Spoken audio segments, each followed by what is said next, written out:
Lynn Blanchard, and I have the honor of serving as the director of the Carolina Center for Public Service, and it's a privilege to welcome all of you to the 26th Annual Public Service Awards celebration for Carolina. We're delighted to gather in person on what you must agree is a beautiful Carolina day. And we're also pleased to live stream this event, I hope the mic's working for that, for a number of people who are joining us remotely. So welcome to those of you in cyberspace as well. This celebration is a testament to the outstanding contributions of Carolina students, faculty, and staff who embody the university's commitment to public service and community engagement. Now, it's hard to gather without recognizing the challenges facing our university, our state, and our world. Do you need to get here? You got it? Okay. Nope, that's not what we need. That comes later. Yet, there are moments like these that really remind us of the power of public service to create positive change. The connections that we celebrate today exemplify Carolina's mission of teaching, research, and service in action. The connections we're celebrating are outstanding examples of our commitment to North Carolina and to bringing the university's mission to life. After we officially recognize these efforts, this will open and there's food. And we hope that you will stay with us for the reception and to visit with those. There we go. All right. and to honor those and to meet and talk to those being recognized. So we gather today for formal presentations, but just think this is the 26th event. And I'd like to recognize past recipients, most of whom, of course, if they're students that graduated, moved on. But I know that we may have a few. Do we have any former Provost, Office of the Provost Brooks or Bryan Award winners here? If so, would you all stand up and be recognized? If not, yeah.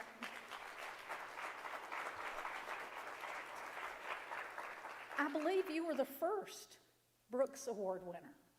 Welcome, Adam Goldstein. We also want to recognize that every one of you, in some way, has had an impact on this work. Whether you're a community partner, a donor, a public official, faculty or staff member, administrator or student, or perhaps a parent, child, or friend of one of the awardees, we acknowledge you and your support of these efforts as well. We're especially honored to have Chancellor Lee Roberts and Provost Chris Clemens with us today to present these awards. Their presence speaks to the importance they both place on public service and engagement in Carolina, as well as their commitment to recognizing and honoring those who engage in public service here. Thank you both for making it a priority for being here. Chancellor Lee Roberts joined Carolina on January 12, 2024. Since then, he's focused on initiatives that set graduates up for success and provide support to researchers, faculty, and staff. He's a longtime advocate for higher education and for the state of North Carolina. In addition to serving as a member of the UNC System Board of Governors and as the chair of their budget committee, he's held positions on the State Board of Community Colleges, North Carolina's Banking Commission, and the Board of Visitors at Duke University's Sanford School of Public Policy. He's seen the light blue. Now, he was honored to serve as state budget director under Governor Pat McCrory, and before serving as chancellor, he was the co-founder and managing partner of Sharpview Capital, a North Carolina investment firm that specializes in stewarding institutional funds and growing local economies. Please join me in welcoming Chancellor Lee Roberts to the stage. I think you get this. Well, Lynn, thank you very much, and thanks to all of you for being here. It's too bad we can't have class outside today. It's such a beautiful evening. You know, Lynn mentioned the challenges facing higher education, and it certainly is an interesting time. I think if you read anything about the history of our university, I think that it's it's been an exception rather than the rule for it to be a quiet time. We've generally been living in interesting times since 1793, and if there's one thing that our status as the nation's oldest public university should give us, it's the confidence to know that we can come through any set of circumstances and emerge stronger on the other side. So we've been through world wars, pandemics, recessions, a civil war. Carolina has always come out better and more resilient. I spend a lot of time talking to other presidents and chancellors, especially right now, and I wouldn't trade our strategic positioning for that of any other university in the United States. We have tremendous strengths, tremendous attributes working on our behalf, and I'm confident that Carolina's best days are yet to come. One of the many strengths that we have here is the Center for Public Service, which for over 25 years has been doing wonderful work around the state, really reinforcing our mission of service to the state. You've seen it most recently in the recovery effort for Hurricane Helene, the Tar Heel bus tour, which we had to postpone as a result of the hurricane taking place here in May. Carolina Engagement Week. Carolina Engagement Week brought in 1,200 participants featuring 130 presentations and panels and 42 events, each one a testament to what can happen when local leaders and members of our community collaborate.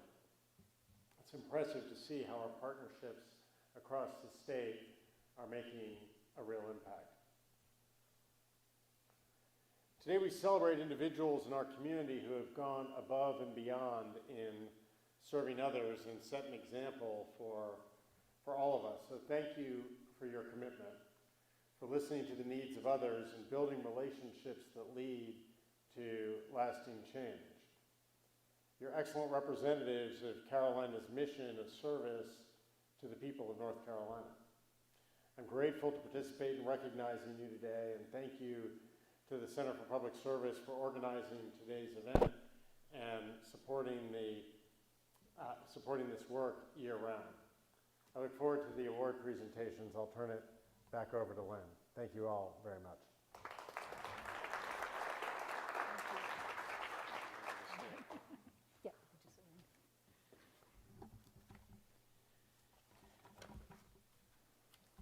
Thank you very much, Chancellor Roberts. We really appreciate the university's support in recognizing public service excellence and in recognizing the work every day that Carolina students, faculty, and staff do to make the state a better place, and as well as all the hundreds of community partners, many of whom you'll meet today.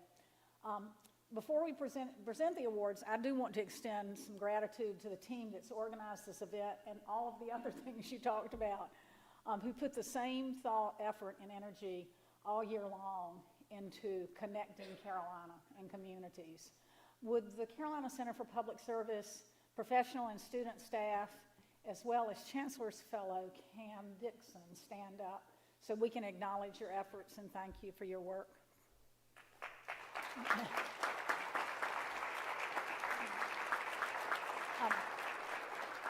Katie Patton, who started work in the fall and has never attended one of these, has just done a stellar job. So I especially thank her. She's really done great, along with Margaret Barrett, for the attention to detail and for keeping all of us organized.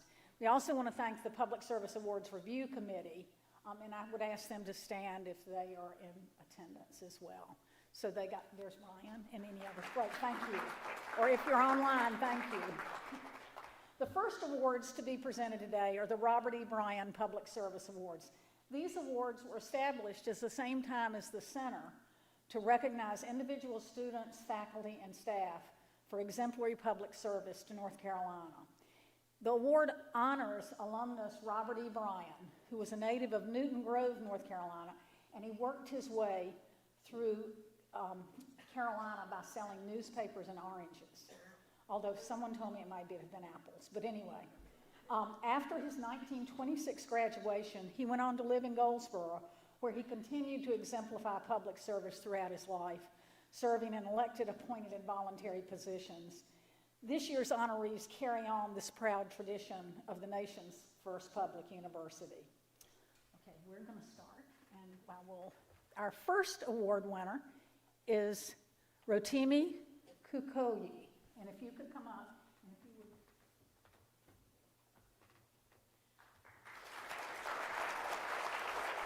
And this is the undergraduate award for his public health work and leadership through SHAC and Get Covered Carolina. He's a passionate public health advocate, leader, and policymaker dedicated to expanding access to care. As director of Get Covered Carolina, he's led over 70 volunteers in helping uninsured and underserved patients navigate Medicaid, Medicare, and marketplace insurance plans. In his nomination, Morris Weinberger wrote, whether through GCC or his broader policy efforts, Rotimi has built sustainable structures, trained future leaders, and implemented policy changes that will outlast his tenure, ensuring that the communities he has served will continue to benefit long after he graduates. Congratulations.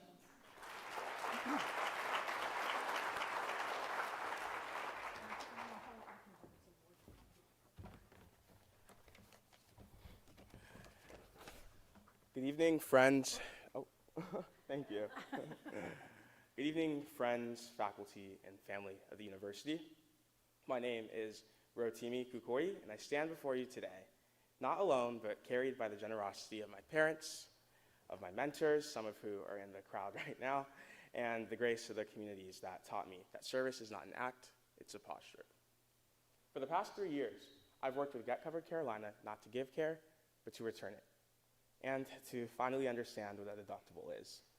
At UNC's free clinics, I've sat with single mothers who brought their stories in place of insurance cards.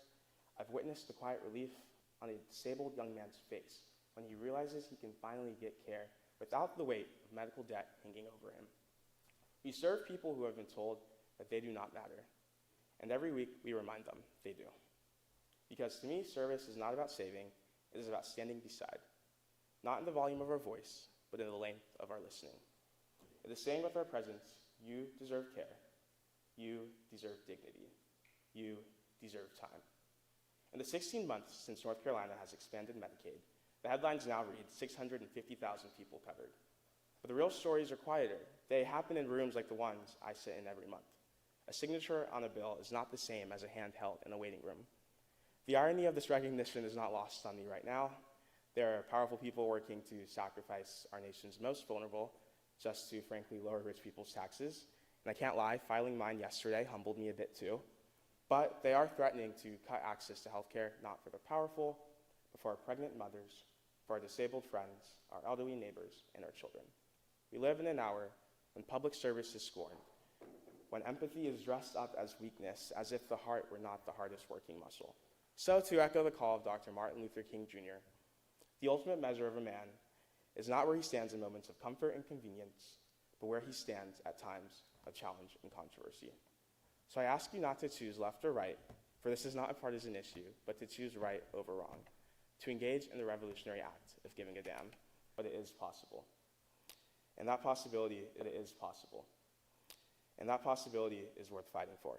Thank you.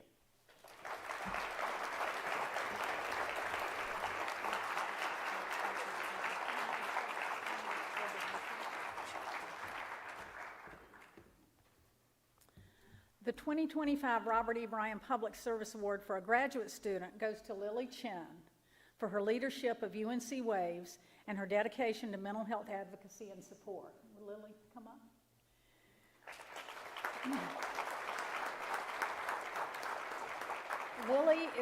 Lily is a dedicated health advocate, mental health champion, and community leader committed to improving the well-being of underserved populations. As the executive director of UNC Waves Youth Mental Health Collaborative, she has led nationally recognized initiatives providing education, advocacy, and intervention services to reduce stigma and increase mental health access for Asian American youth and families. She played a critical role in responding to mental health crises, including organizing healing spaces after the murder of faculty member Ziyi Jian, to serving as an invited speaker as a White House mental health convening. In her nomination, Chrissy Rang wrote, "Lily doesn't just respond to problems, she builds solutions, mobilizes people, and ensures that change is lasting. Her passion for public service is transforming lives and setting a new standard for compassionate, community-driven leadership in North Carolina." Congratulations, Lily.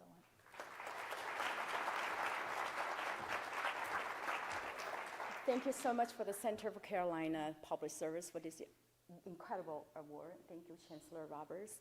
Thank you, Chrissy, for nominating me. Like Chrissy, I was an international student from China once, and 30 years later, raising 5 American-born children. So Caroline, and she's graduating too, Chloe, yay. So Carolina is like a buy one, get one free. So thank you so much, a good deal. During my journey, parenthood journey with my wonderful husband in the audience as well as my community service in the Chinese Asian American community across the country, I have heard, experienced stories after stories about immigrant parents, including the refugee parents and youth. They wanted to stay healthy because physically and mentally, because we do not want to lose more lives to suicide. I also experienced and seen the tremendous resilience and courage and action-oriented community members from UCA, so proud of them, inspired by them. Thank you, Carolina Nursing, for not only equipping me with the tools to make more effective storytelling and also walk alongside me to make sure that my voices can be heard. Our story matters because immigrant stories also is American story. So Carolina, you not only invest in one, but you inspire 2 generations and the entire community. Thank you so much.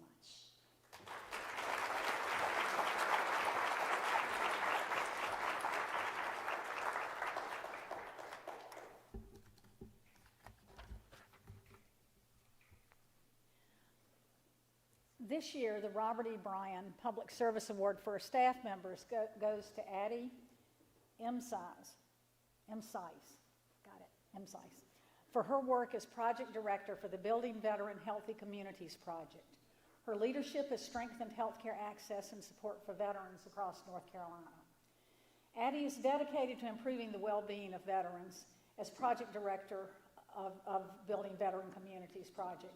She's led initiatives addressing the social and environmental factors that impact veterans' health. Her leadership has resulted in the development of vital resources, including toolkits, dashboards, and outreach strategies that support veteran suicide prevention, housing and food security, and mental health initiatives.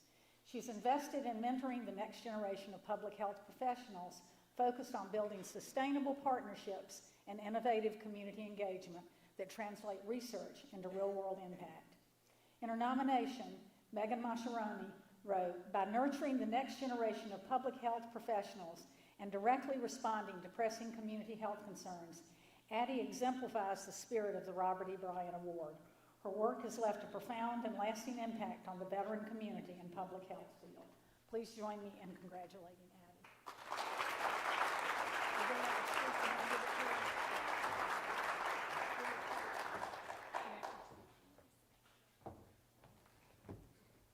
Thank you all.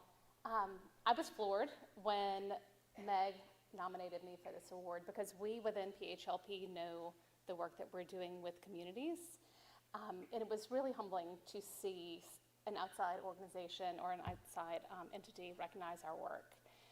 We are committed to mental health, as Lily was saying, and suicide prevention. This work is based, but we're wanting to go further upstream. Again, in public health, we are looking at the community factors. We're looking at all of the things that impact mental health, housing, education, food security. And thanks to the capacity to engage students around the work, we have about 35 students who have worked within this project to work with and for communities to help veterans lead their best lives. It's important to know that veterans are at twice the risk to die by suicide, and this is very important work. We are grateful in these uncertain times that we do stay funded, and we are committed to working with the communities and with the university in doing the best we can.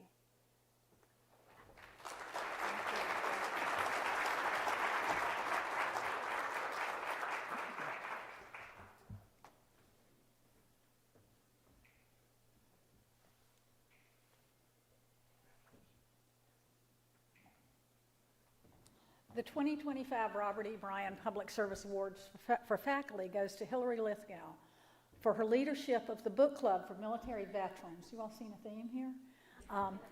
Vets for Words. Her dedication to building connections and healing through literature has made a profound impact on veterans in our community. Hillary is committed to supporting military veterans as they transition to civilian and academic life. For over a decade, she's led a veterans book club, creating a safe space for veterans of all generations to connect, share experiences, and process their stories through literature. In addition, she teaches a Literature of War course that brings student veterans and traditional students together, promoting dialogue and bridging the civilian-military divide. Her mentorship and encouragement have profoundly impacted the lives of countless veterans, helping them find community, purpose, and a voice. Through her work, she has transformed Carolina's approach to veteran support and engagement. In her nomination, Zachary Marchand stated that Dr. Lithgow has created a safe and valuable space where veterans feel comfortable sharing their experiences. Her friendship, empathy, and mentorship are the reasons I was able to overcome challenges and graduate. Please join me in congratulating her.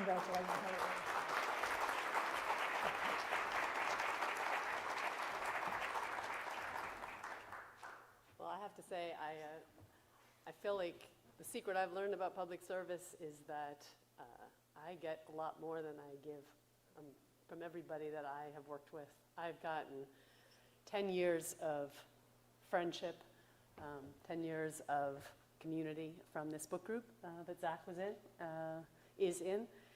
I've gotten, people to come visit you when you're sick in the hospital, people to go. I officiated one of the veterans' weddings from my book group. I've gotten new ways to understand literature from every veteran who's come through this book group. There's a couple folks here who work with veterans, and if you do, you know that there's some populations who don't like the idea of being served by others because they're so busy serving everyone else. So I can say without lying that I'm not serving veterans, I'm being served by them every day. They've taught me a lot about my field and about the works of literature that I care about, and they've gotten me more connected to the university and the community outside the university. I can't walk down the street now without meeting a veteran, and so I thank the veterans I've worked with, and thanks to you guys.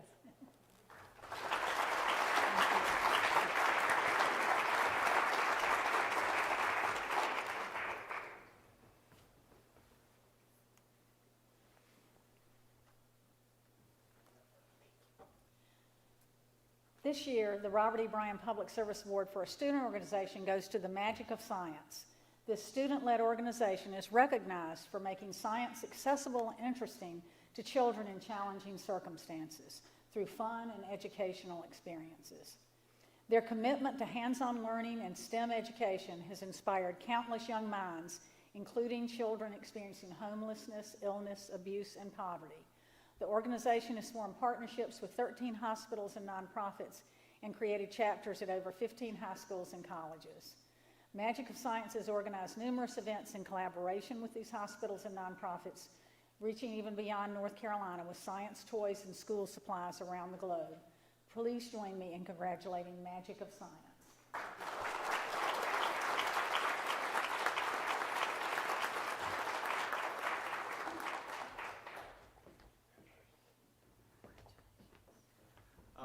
Thank you all.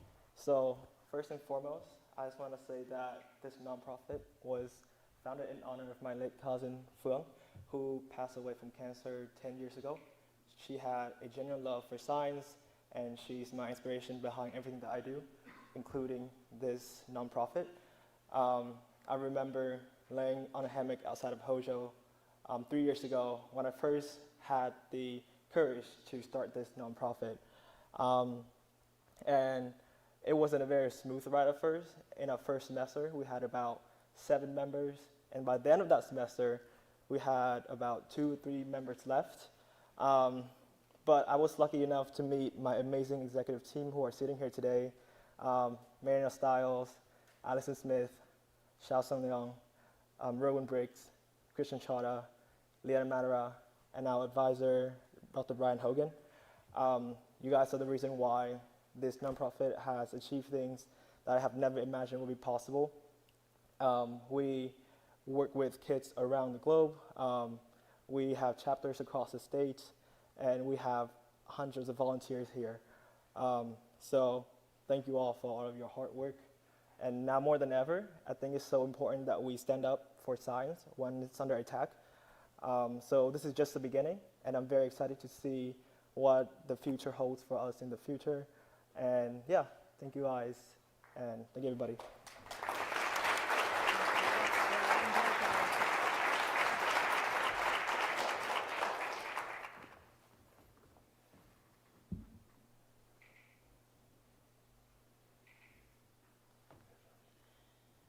So this year, we actually are presenting a special recognition Robert E. Bryan Public Service Award because it didn't fit in any of the designated categories, but it just was too good not to recognize this work. So this is an award for their exceptional commitment to community-driven public health efforts in Western North Carolina.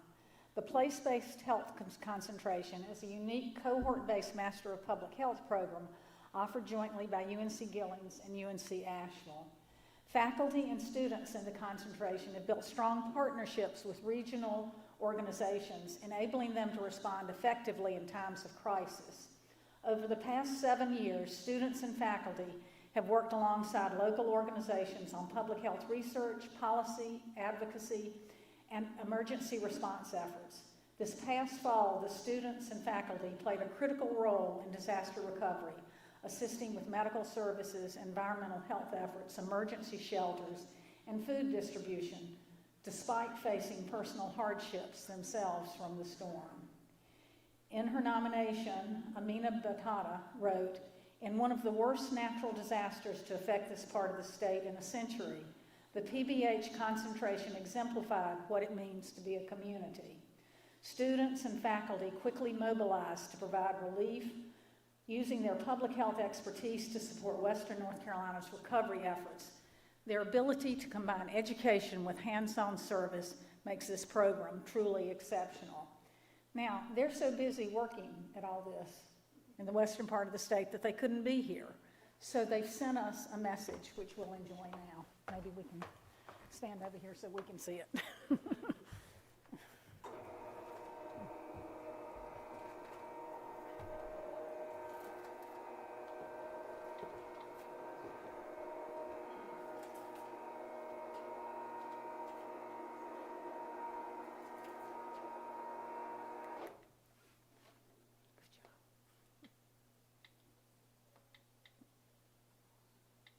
No sound.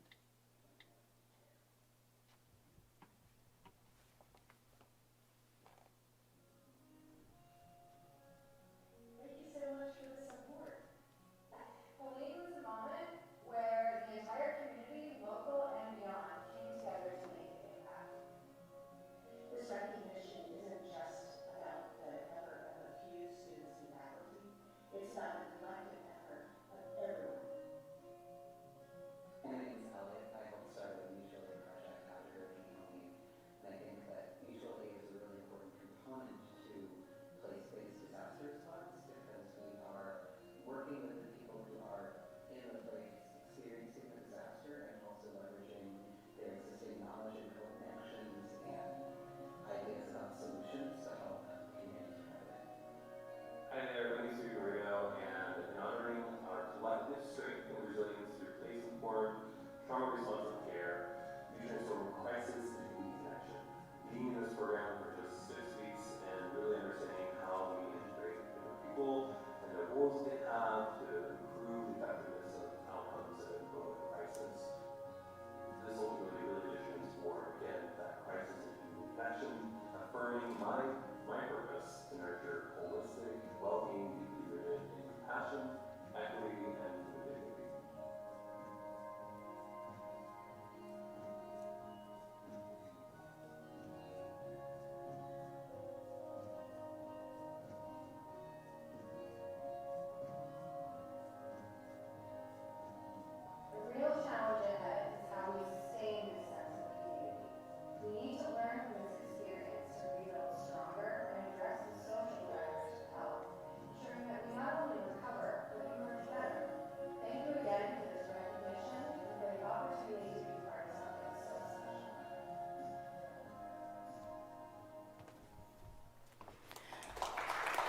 I think all these folks are with us through the virtual link.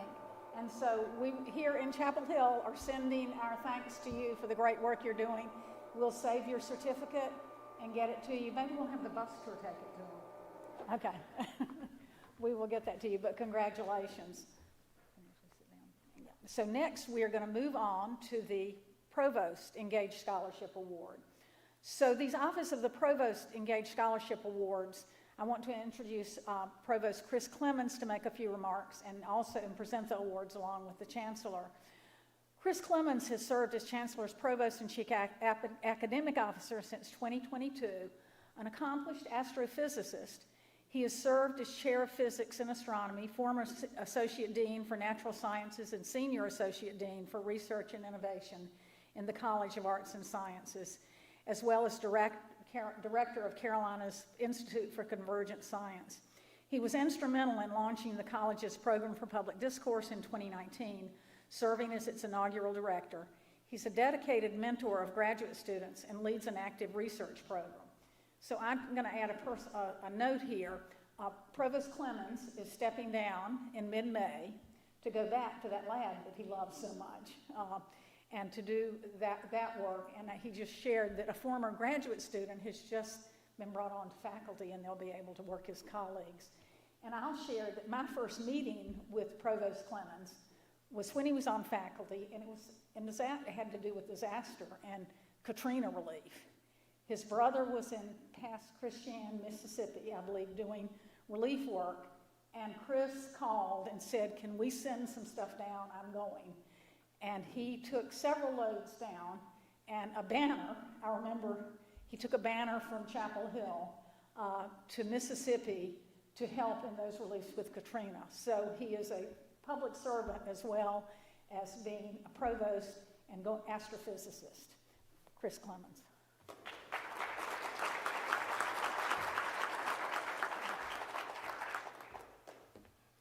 Thank you, Lynn.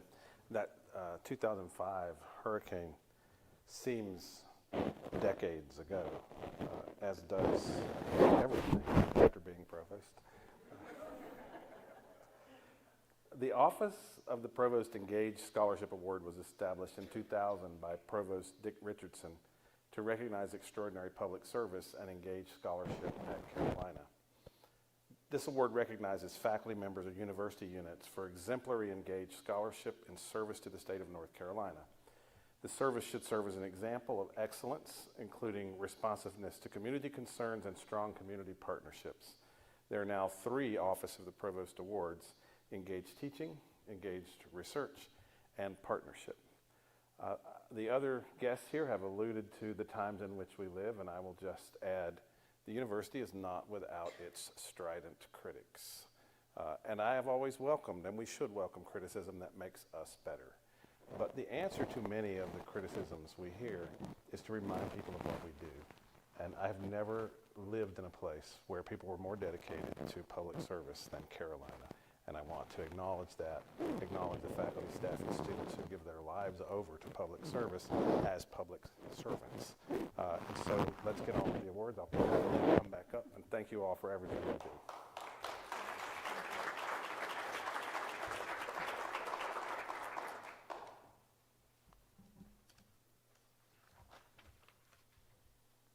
Receiving the 2025 Office of the Provost Award for Engaged Teaching is Caroline Roberts for her dedicated service to rural health care access through the Keenan Rural Scholars Program and as the director of FIRST, Fully Integrated Readiness for Service Training.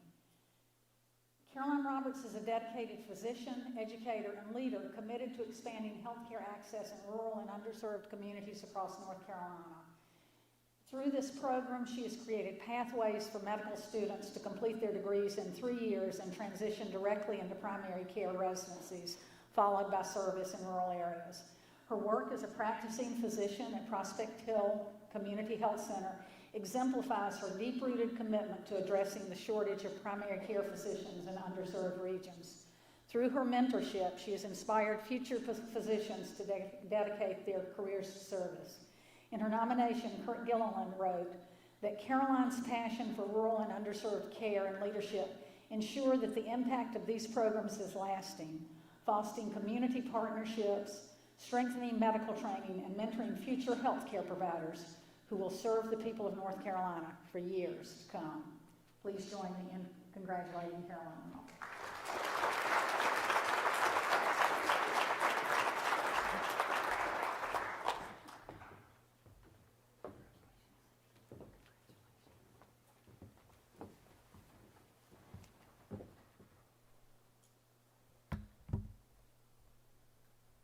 Thank you so much for this award. I am honored to accept this, but I accept this on behalf of the Community Health Training Program, which is now FIRST, and the Keenan Rural Health Scholarship, and through UNC School of Medicine. While I very much appreciate the recognition of my own contributions, this has always been a very deeply collaborative effort. From faculty and students, to community members, to preceptors and clinic staff across the state. Community health has always been very, very personal to me. My mom is a home health physical therapist from Alamance County, North Carolina. And growing up, I think in the pre-HIPAA days maybe, I would tag along with her and sit in patient homes during visits on school breaks. And that's where I really understood health. I saw what it looks like in real life. I saw that it is supported by neighbors, by daughters, by children, by churches, by senior centers, by families. I saw how nurses and pharmacists and physical therapists and providers all played a role, and how good care came from teams and not individuals. My mom always told me that we've got to take care of the people in our own backyard, and that is what we're trying to do at UNC School of Medicine. North Carolina is a beautiful state, and most of our state is rural, and those are who is living in our, quote, backyard. I am so grateful and I am so proud to be part of a university that recognizes the importance of taking care of our neighbors in our community. Just like our amazing rural communities, creating programs to recruit and train doctors is a full collaborative effort. So I want to thank UNC School of Medicine and our amazing and dedicated curricular team.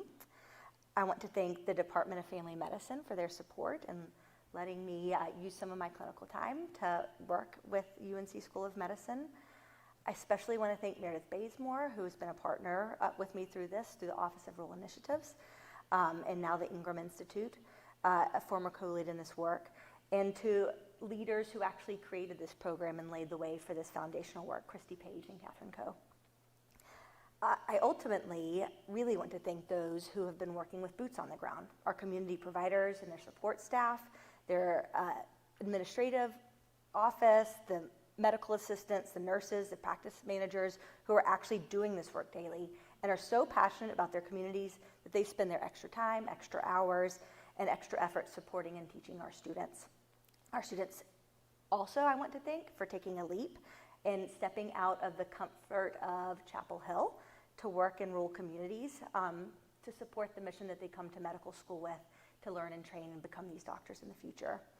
And ultimately, I want to thank our patients who open up a time in their lives when they are often the most vulnerable and have trust in us that when we walk into the office and we talk to them and we understand what they're telling us, that we are going to listen attentively and fully and do our best to listen and understand and best care for them and their community in an equitable way that respects and understands all the things that will keep them healthy.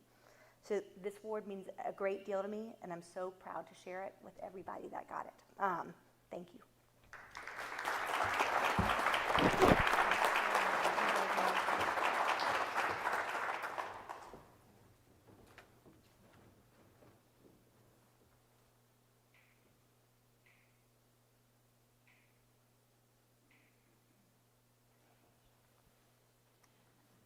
The 2025 Office of the Provost Award for Engaged Research goes to Leah Frericks for her, did I pronounce that right?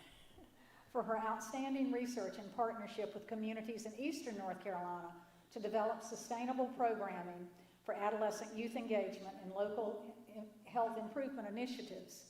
Leah is dedicated to empowering youth and communities through data-driven health initiatives. As an associate professor of the Gilling School of Global Public Health and associate director of UNC Share, she leads transformative community-driven research efforts in Eastern North Carolina. Through Project Grace, she has developed sustainable programs like Young Visionaries for Health and MAPS Corps, which train high school and early college students in health data science, research, and leadership. These initiatives equip students with skills for future STEM careers and amplify youth voices in local health improvement efforts. Her work bridges academia and community engagement, creating lasting health equity solutions for underserved populations. And we're going to visit with them on the Eastern Bus Tour this year in May, so we'll learn even more. In her nomination, Lisa Warren wrote, her comprehensive data science curriculum for community health, combined with formal mentoring by community health leaders, inspires students' interest and strengthens preparation for health-related careers.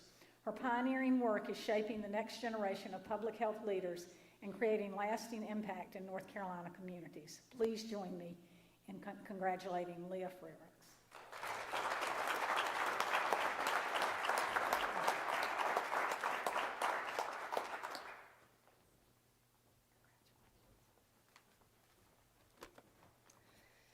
So I am very truly honored to receive this award, if not a little uneasy to stand up here alone, since this recognition is really not about me and my work.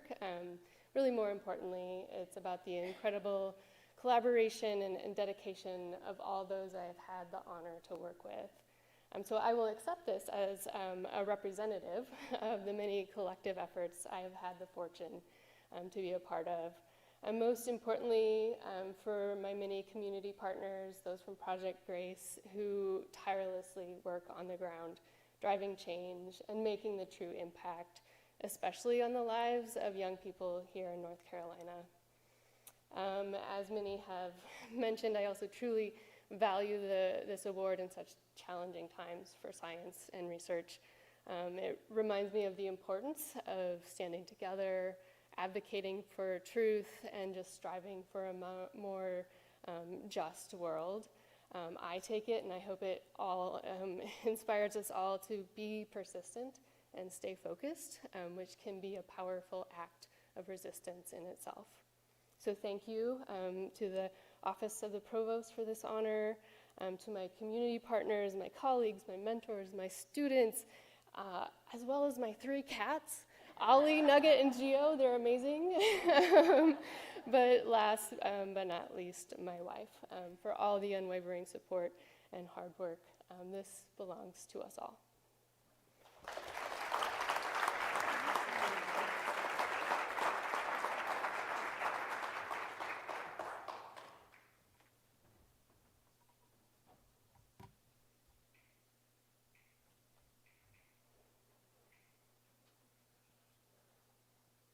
Well, I think if we've learned anything so far, it's that effective partnerships are essential to engage scholarship and community engagement. But we actually have a particular award, an Office of the Provost Engaged Scholarship Award, that recognizes a partnership. The award this year goes to Fort Bragg Public Health Partnership for their outstanding and ongoing work to address important health needs among military families in Fort Bragg.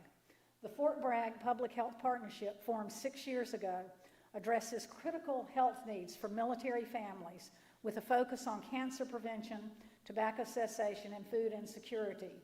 The partnership includes organizations like the Fort Bragg Department of Health, UNC Lineberger Comprehensive Cancer Center, UNC Gillings School of Global Public Health, among others, who you're going to meet in just a minute.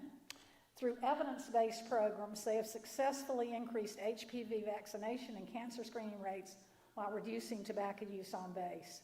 The partnership has provided graduate students with hands-on experience and engaged hundreds of clinicians in training programs, implemented text messages, reminders for screenings, and piloted digital innovations to support health outcomes. They've also launched initiatives to reduce food insecurity on base and are expanding their efforts to address mental health, behavioral health, and opioid use. With plans to broaden their impact across other military installations, the partnership is a model of collaboration and innovation in public health. Please join me in congratulating the Fort Bragg Public Health Partnership.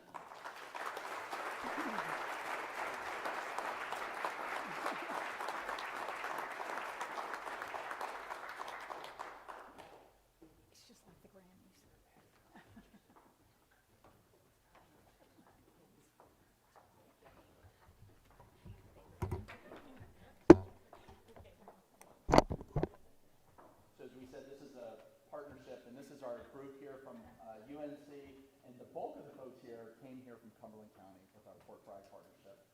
I want to thank all of them for coming.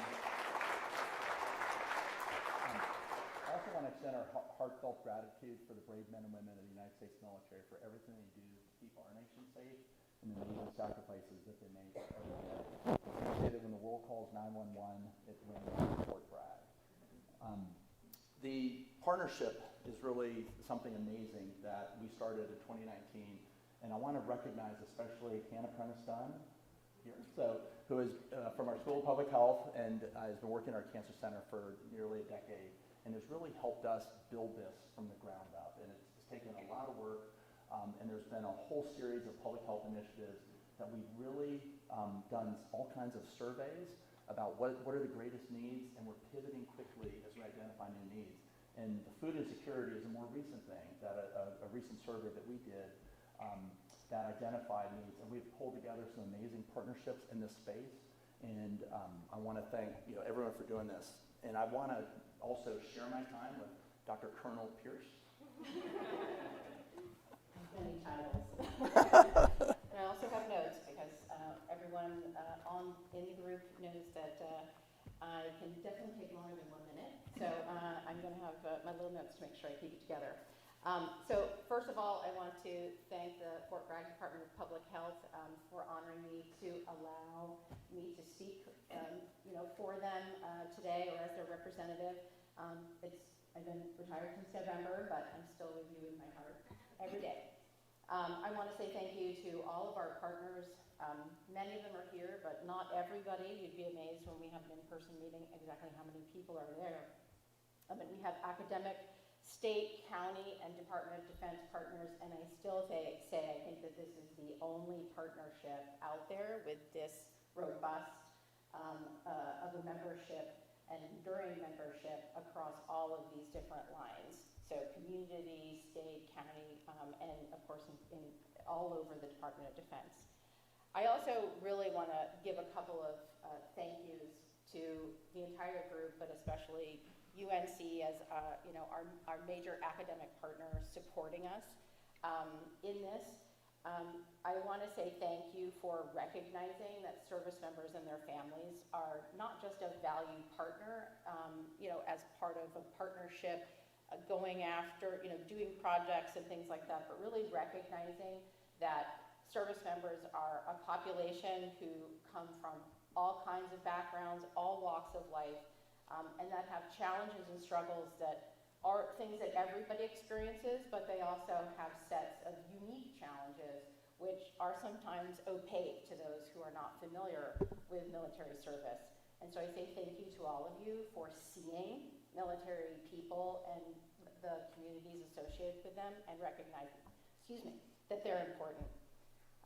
I also want to say thank you for what I think is the biggest gift of this partnership, which is the power of possibility. And that has been mentioned, I think, a little bit before. I think all of these programs that we've heard about today really just show that work moving things forward is possible. But why it's so important amongst the Department of Defense, or that we have a partnership that crosses all of these lines, is that I think one of the number one things that we have seen when we have gone to conferences or talked to other DoD groups at other installations, they are amazed that this is possible.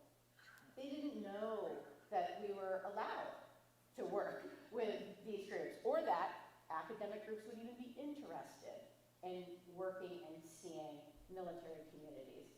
And so I will say that this work, we have fantastic projects that are extending, Fort Bragg communities and across the state, but really this is showing other DoD locations across the world that this type of partnership is possible, what can be done, and that you can reach out across the road, across the county, across the state to make a partnership, and you can further the health of our military families. So thank you. Thank you.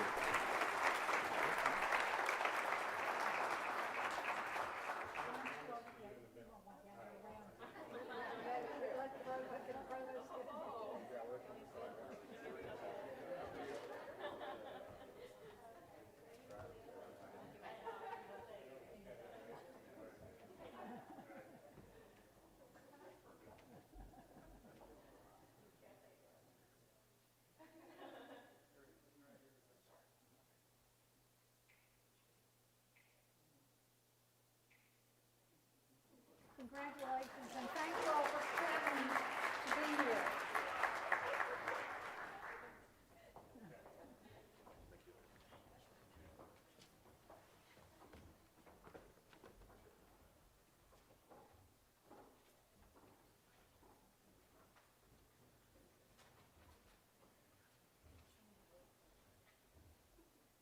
So today, it's a particularly special honor for us to introduce an important new recognition at Carolina, the Eric Montross Public Service Award. This award celebrates the life and legacy of Eric Montross, a beloved student athlete whose contributions extended far beyond basketball. Eric was a leader, a role model, and a champion for service. As a student, and I don't know how many people know this, but as a student, he was recognized with the Algernon Sidney Sullivan Award, given to those who demonstrate an unselfish dedication to helping others. After graduating, he remained deeply committed to UNC Children's Hospital, organizing an annual Father's Day basketball camp and funding spaces like the teen room and rooftop garden for young patients. His kindness, generosity, and dedication to making a difference are the heart of this award. Will the Montross Award family, I believe we have his wife, Laura, and his daughter, Sarah, both UNC grads, to come forward to receive the certificate for this inaugural award.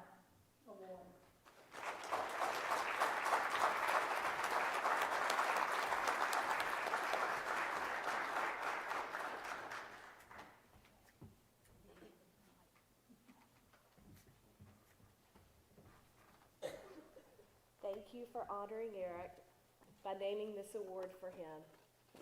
He made an impact on UNC and the Chapel Hill community well beyond his time on the basketball court, as he dedicated his life to serving others and making a difference in their lives. Our family is really, really proud that my dad is remembered in this way by a community that he loved so much. And when I think about my dad, I think about how fun he was, how kind he was, how much he enjoyed spending time with people who he loved, and how deeply service was rooted in every ounce of who he was. So we are so grateful to be here today with those who share those same values. So thank you very much.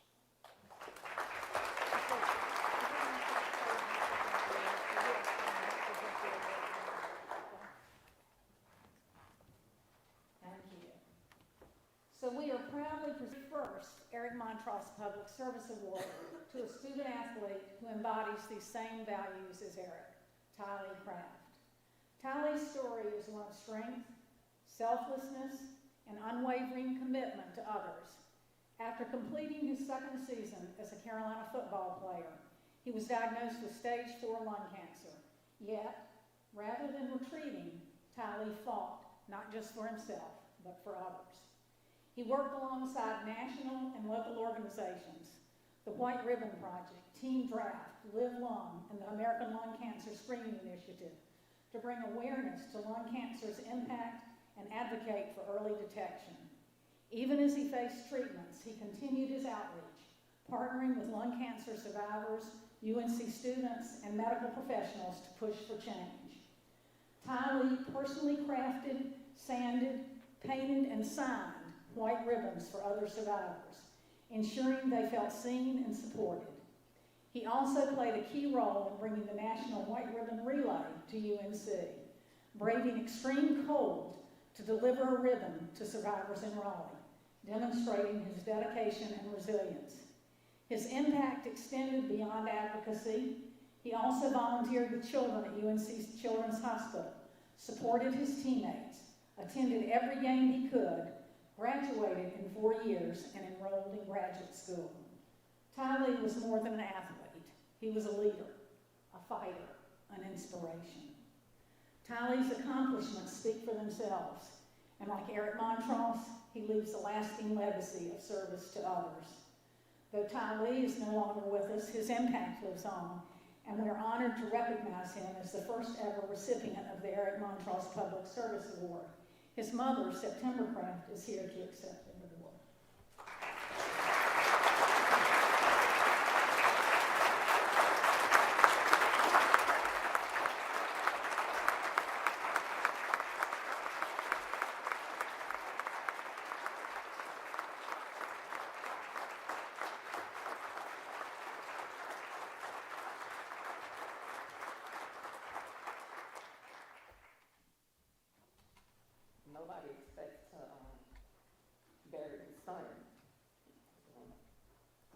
passed 6 months ago, and it's still hard. I always ask why he couldn't be a survivor, why he couldn't ring that bell. And I struggle with this a lot.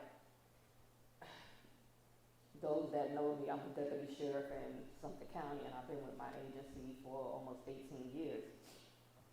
So I'm just gonna tell you this story. So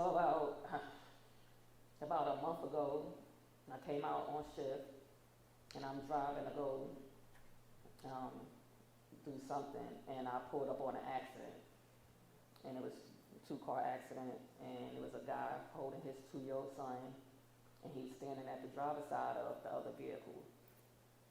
So I got on the radio and said what was going on, and I got out the car, and I went to the lady that was still in the vehicle, and she was trapped in here, and she said she could barely walk.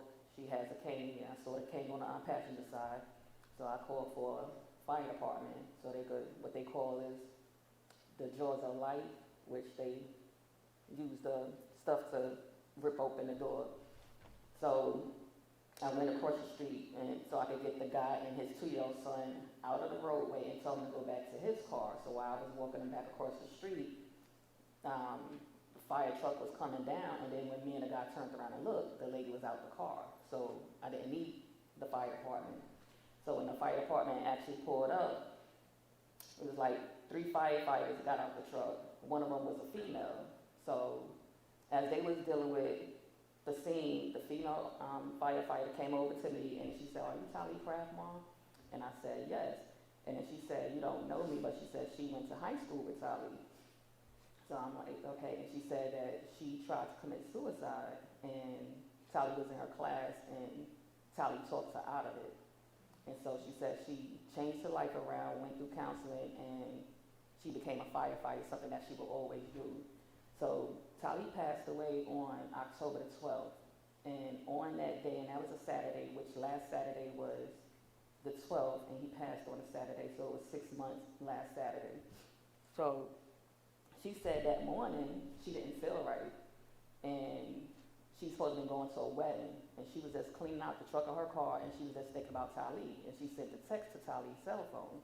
And of course, Tally was on hospice that morning, and then he passed around like 1:49 in the afternoon.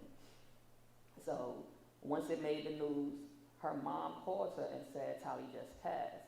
And so, you know, she was very emotional, and she just wanted to thank me and just say how much Tally has changed her life to make her become the firefighter. And then she showed me that she had the tattoo number 13 on the inside of her wrist. So me and her standing in the street, boo, crying. And the other firefighters started looking at us like, what the world is going on? Like, so after everything was done, I still had Tally's cell phone. I still had his cell phone turned on. So I went to the text, and she did text at 8 that morning, the day that he passed, to say, "Hey, bro, I was just thinking about you. Keep praying for you." So, you know, even though my son is gone, he touched so many people, and stuff like this always make me feel like, okay, Tally did what he's supposed to do on this earth. He lived 23 years, and he has done more than what an 80-year-old has done in a lifetime. Even though he's not here today, he just touched so many people that I have never met, and for him to constantly keep getting honored for awards, I'm so appreciative. And Miss Tammy back there, she's Tally's nurse. She was the one that nominated my baby, and I just appreciate you all. Thank you.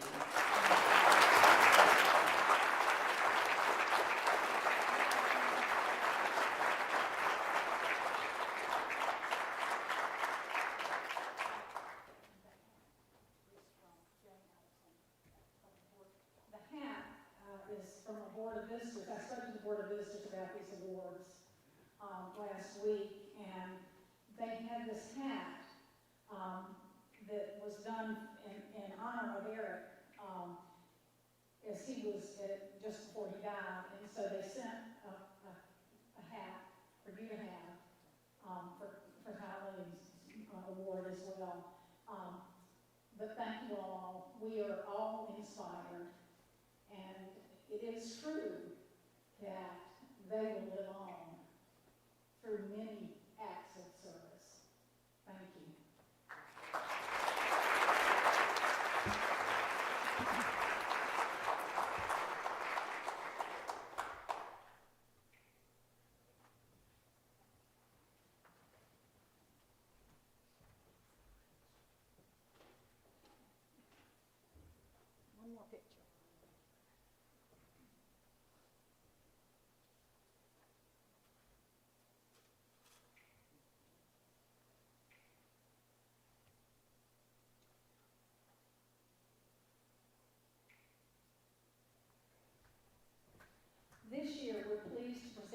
20th Annual Ned Brooks Award for Public Service, which honors the contributions and values of Ned, who served the university for more than 30 years. In 2001, several hundred of Ned's very closest friends and colleagues came together to create an endowment to provide an annual award to the individual who exemplifies Ned's leadership style through public service, and since then, others have continued to honor Ned through contributions to that fund. We're very pleased to have Ned joining us today. So Ned, could you come up for the presentation of this award and help present it, please? Thank you.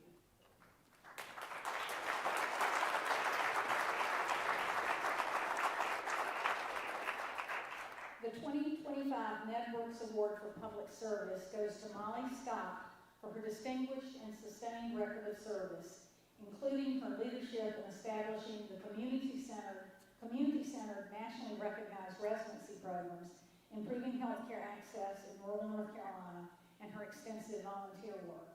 Dr. Molly Scott is a leader in pharmacy education, clinical practice, and public service, and also quite a square dancer. I know that from the bus a little bit. Dedicated to North Carolina. As the Regional Associate Dean for the UNC Eshelman School of Pharmacy's Asheville campus, she has been instrumental in training future pharmacists while addressing healthcare disparities in Western North Carolina. A committed practitioner at Mayheck Family Health Clinic, she has also spent over 20 years volunteering at Asheville Buncombe Community Christian Ministries Free Medical Clinic, where she serves on the board of directors. Her advocacy has shaped pharmacy practice statewide and nationally, including her role in passing the groundbreaking North Carolina Clinical Pharmacist Practitioner Act. Her work has led to expanded pharmacist services, including direct access to contraception and long-acting injectable medications. She's also played a vital role in emergency response efforts, such as ensuring medication access for hurricane-displaced individuals. That was the first action I heard was from UNC Pharmacy with Mayheck getting needed medications to people after Hurricane Helene. Her mentorship has influenced countless students and pharmacy residents, creating a new generation of healthcare leaders dedicated to community engagement. Her nomination her nominator stated, "Scott leads by example, inspiring students and colleagues alike to prioritize patient care and community service. Her efforts have not only shaped pharmacy policy, but also transformed how pharmacists serve their communities, leaving a lasting impact on healthcare in North Carolina and beyond." Please join me in congratulating Molly Scott.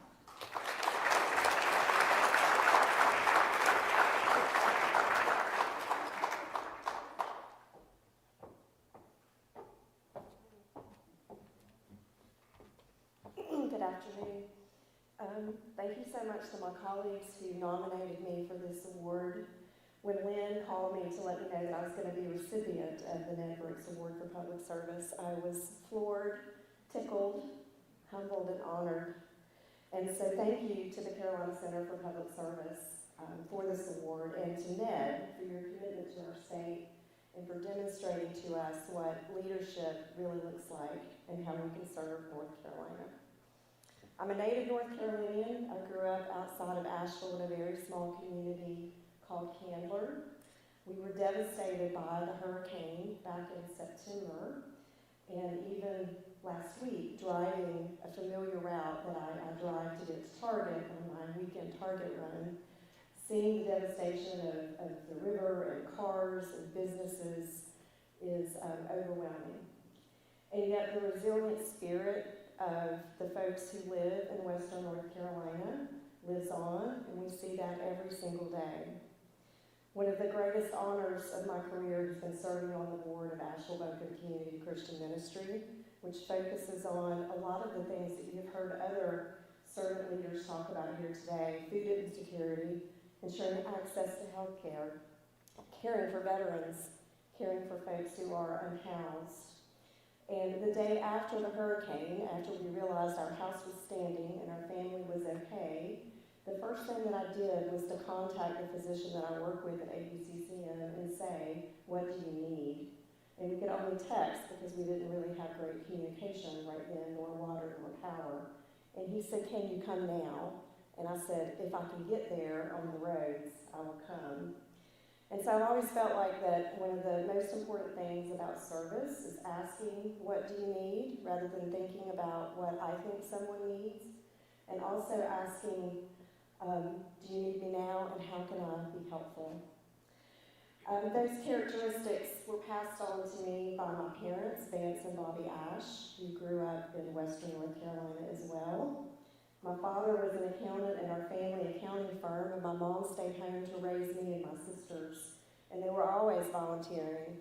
My dad taught Sunday school until the year that he died at age 80, and my mother focused on improving food insecurity. So they demonstrated to me the purpose that you have in service, the joy of doing something for someone. Other people mentioned that, about how you get so much more from giving than the people who are receiving. And this year I have the pleasure and the joy and the pride of watching my two grown sons beginning their graduate professional careers to be in service to one another and to their communities in both ministry and in pharmacy. So proud of both of them. So I want to thank Dean Kashuba, who could not be here today. She's our dean at UNC Ashland School of Pharmacy, because she has emphasized to our faculty the importance of serving our state. And so we have sought to do that by ensuring that everybody in North Carolina has access to pharmacy services, whether you're in a clinic, the hospital.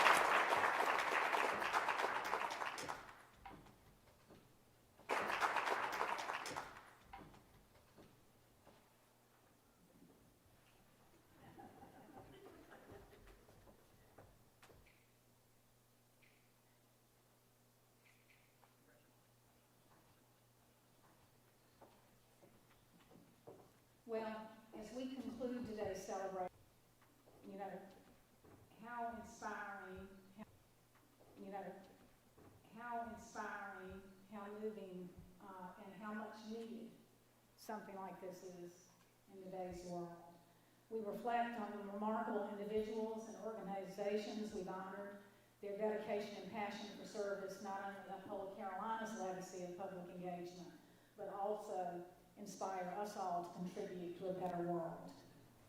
The accomplishments we recognize today are the result of commitment, collaboration, and hard work.